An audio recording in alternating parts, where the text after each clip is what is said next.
My dad was a good man and took a lot of pride in teaching me his life lessons from a young age. "Listen here, Carl," he spoke assuredly. "There are no winners in war, only the losers and the dead." I never quite understood what he meant by that, as he had always had some kind of fascination with sharing inspirational war quotes with me. For obvious reasons, this one stuck out, as I had only been 13 at the time. I'd seen my fair share of violence and learned plenty about the wars over the years, but it always felt like it had been too soon. At least then I still had my innocence. Over the following years, he would regale me with the tales of his father and his father's father, and so on, going into disturbingly great details as to how they lived their lives, with historic periods and events that may or may not have been a part of it. One such tale stood out to me, though. The story of my great-grandfather during World War II, and how he had fought the Germans to retake Berlin from the Nazi control. He went on to explain how he fared in each battle he had fought. However, toward the end of the retelling, he started to visibly shake. I almost didn't notice at first.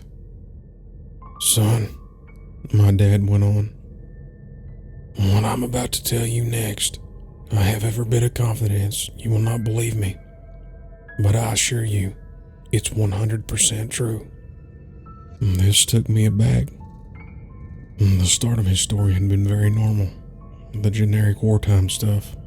Running into battle, firing off round after round, and ducking into cover wherever necessary. I'd never seen my dad get so shaken by his retelling of what he explained to me next. "My father told me this, as I am now about to tell you," my dad muttered. "Swear to me, you will never tell another living soul of this story." I nodded and agreed, haphazardly. I wasn't sure what to expect next. I won't bore you with the details, but in summary, he'd essentially explained to me how my great-grandfather had entered a derelict, abandoned home in Berlin as the Allied forces were retaking it. This part I'd been told a dozen times. He went on to say my great-granddad had found a secret compartment beneath the home that led to a den containing zombies. I'm writing this here because, as my father had predicted, I did not believe him. I mean, really, zombies. I knew all about them, but finding them in some random den in the middle of a war-torn city was an absurd concept. And sure enough, I nodded and smiled, as though I could emphasize with what he had told me, and left it at that. I won't bore you with too much more of my family drama. I only felt it necessary adding this to the record so you could see where I was coming from. I had no idea whether my father had become senile in his old age, or if he was telling me a real story. I guess I know now. Several years later, now in my adulthood, my father had passed away from a brain tumor. It was a complete shock to me and everyone else. He had never told anyone he had had it, or if he was experiencing any symptoms. One day he was there, and the next he was gone. I went to the reading of his will with a few other family members and met my father's lawyer. The man looked to be extremely sickly. He wore a suit and a tie and spoke in a cordial manner like any other lawyer would, but he was completely pale-faced and looked like he'd keel over next. I sat down before him and prepared myself for the reading. My father wasn't a very rich or materialistic man, so I didn't expect much of anything. Mr. Redacted has asked me to read out his will on his behalf in light of his passing. The lawyer spoke firmly. All assets and funds are to be divided up amongst the family, with Carl being the exception. I tilted my head slightly, not really upset or angry, just perplexed that he'd leave me out of his will on purpose. Carl will instead receive an especially marked box containing the possessions carried on by the men of his family, in line with their tradition in passing it down generation through generation. I could tell the lawyer was uncomfortable reading this part of the will, and I didn't blame him. My father and his fathers were all ingrained with some inherent misogyny, an interpretation I made based on the way they all grew up. After all the paperwork had been completed and family started to disperse, the lawyer pulled me aside and handed me a key, looking as nervously as I did when I entered the room. This key unlocks a safety deposit box at the redacted bank on the center of 5th and Gold, he stuttered. And that's where you'll find the logbox. But between you and me, don't open it. This took me by surprise. Was the lawyer connected to this in some way? I don't recall my dad ever having shared stories with any of his coworkers or friends. Why this guy? Your father told me a story about this box I found hard to believe. The lawyer went on. So outside working hours, I took it upon myself to see the contents. I wish I hadn't. The lawyer, in a complete 180-degree twist, snapped back to his normal demeanor, thanked me for coming, and left in a haste. As I exited the building and made my way to the bank, the fears in the back of my mind were mounting. I couldn't make heads or tails of why my father, his lawyer, or any of my grandfathers were so terrified of what they saw and heard about. I'll admit it shook me to my core, and I just wanted to forget all about it, toss the key into the ocean or something. But that feeling, that nagging feeling, kept me going. It kept me inquisitive. Sparing all the details, I got a hold of that box and brought it home with me. Opening it, it startled me to find what appeared to be a very roughly covered, war-torn diary containing only a few pages and a fully loaded revolver. What caught me by surprise so much was the distinct appearance of dried blood on the cover of the diary. Pushing all my fears aside, I opened the diary, interested in finding out what was so terrifying about all of it. Needless to say that now I really wished I hadn't. Day 3, 2:23 p.m. The boys and I came back from redacted. My God, it is a war zone over there. I heard from Colonel Rallows that the Krats were pushing back into the Ardennes forest. Don't know how well that'll work for them. Hoorah. Day 19, 5:45 a.m. The Krats are attacking. They're absolutely everywhere. Now I'm gonna get myself chewed out if the cab catches me writing in this journal. But who cares? I need to leave a record for my wife if I go down. I can't let her think I died a coward. Day 139. Been a while since I've written in this thing. Lost 2 good men a few days ago. Felt like getting it off my chest. We're pushing into Berlin now. I swear to my grandpappy, I'll cut the head off that Nazi snake. I love you, Marianne. Day 141. We did it. We won the Battle of the Bulge. Hallelujah. It wouldn't have been possible without my Sarge. That crazy dog threw a live grenade that fell on top of me, clean into the air. It's a surprise he didn't get his arm blown off. Day 156. Something weird happened today. We were cleaning out a building in Berlin, looking for some Krauts that may be hiding. I found a building with a neat little trap door in the corner. Thought for sure I was going to get a medal for smoking out whoever was hiding in there. I saw something else though. Not a Kraut. It was a man. An ordinary civilian with half his jaw blown off, stumbling toward me. Just about wet myself before running out of that place. Day 158. Got a hold of Sarge and told him to help me clear that weird building I found.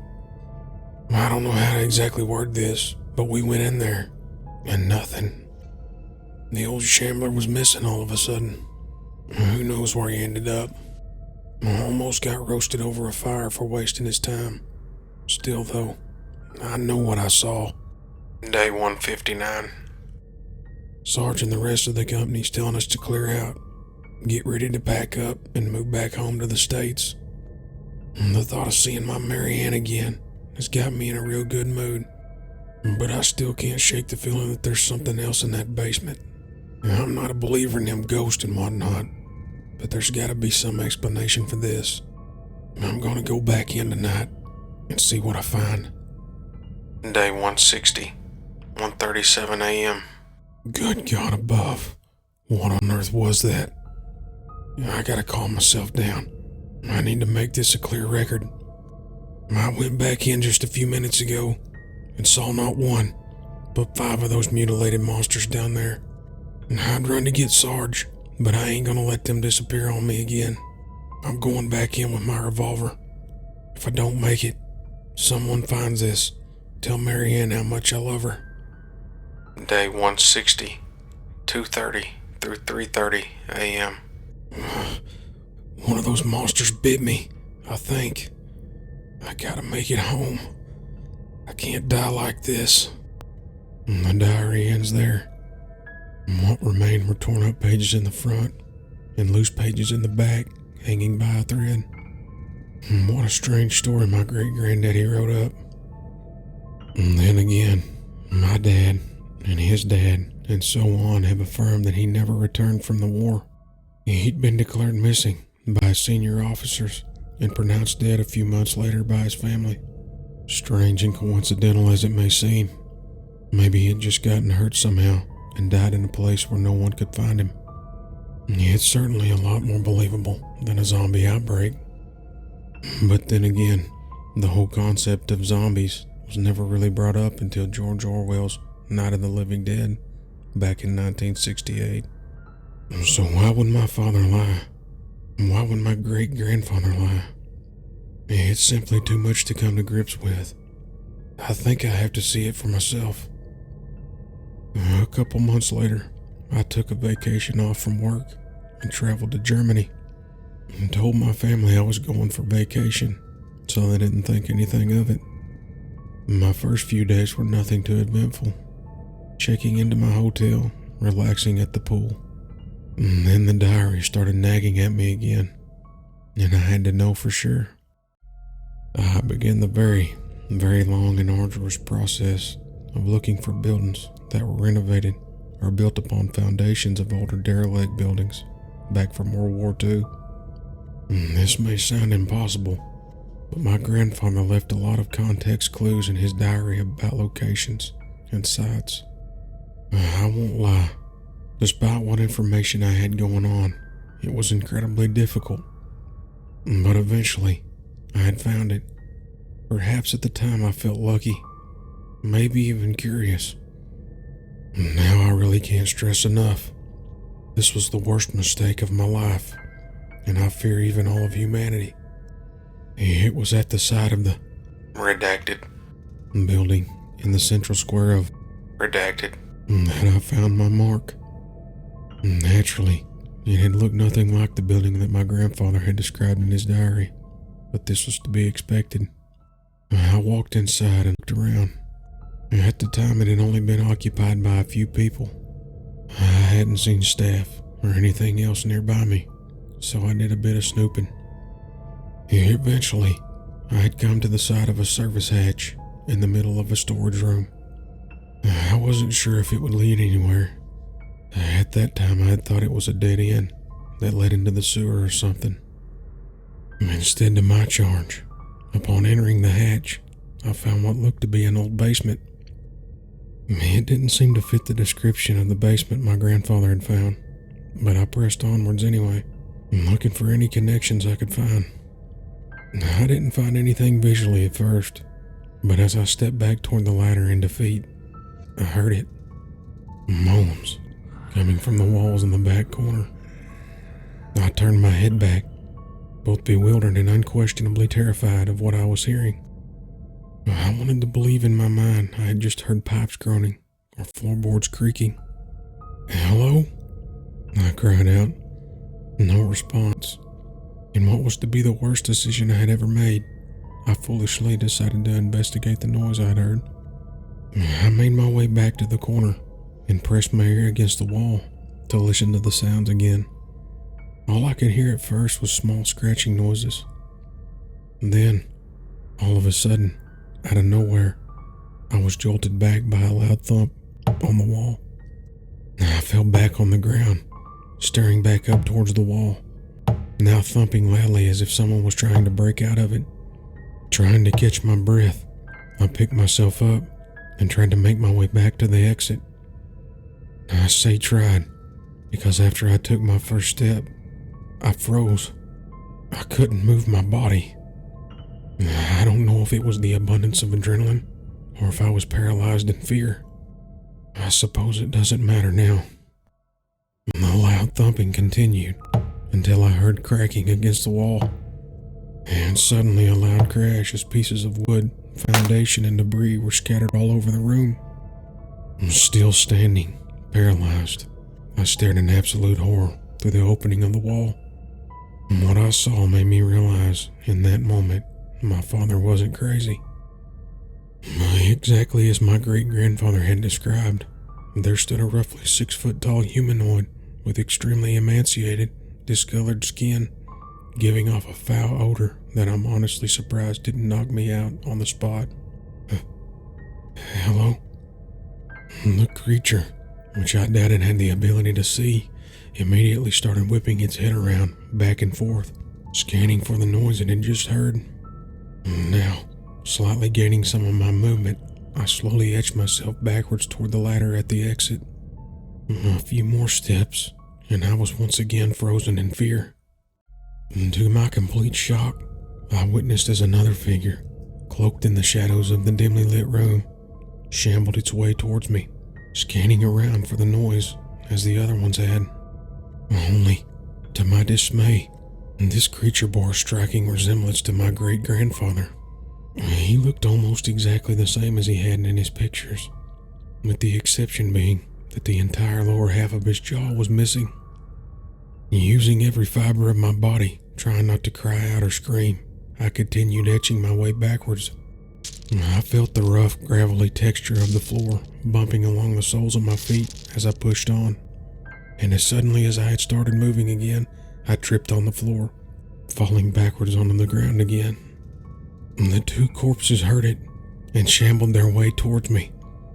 Without hesitation, I jumped back up and ran for the ladder, not caring to look behind me. As I started climbing up, the shamblers had picked up their pace as well.